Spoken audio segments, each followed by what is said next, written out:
Top quality और consistent performance के लिए सिर्फ सिल्वर पंप नाम याद रखना। ઠાલા નહીં ઠોસ વાયદા, હવામાં વાતો નહીં, 300ના સ્ટેમ્પ પર સોગંદનામું. જૂનાગઢમાં મતદારોનો વિશ્વાસ અને ચૂંટણી જીતવા વોર્ડ 4 અને 6ના કોંગ્રેસના ઉમેદવારો એક નવો જ કિમિયો અપનાવ્યો છે. કોંગ્રેસના ઉમેદવારોએ 300ના સ્ટેમ્પ પર સોગંદનામું કર્યું.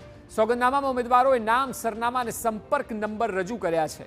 ઉમેદવારોનો દાવો છે કે 5 વર્ષ તેઓ હંમેશા પ્રજાની પડખે રહેશે. મતદારો તેઓને કોઈ પણ સમયે ફોન કરશે તો જવાબ મળશે જ મળશે. મોબાઈલ બંધ હોય તો પણ તેઓ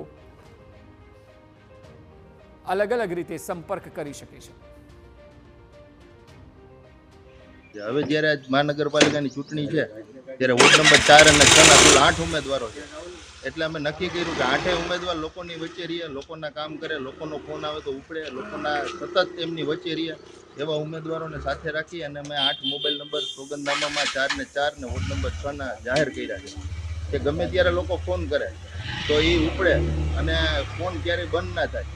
ફોન ગમે ત્યાં ક્યારેક કોઈ કારણોસર બંધ હોય તો વોટ્સએપ નંબર પણ આપેલા છે, એમ ફરિયાદ કરી શકે.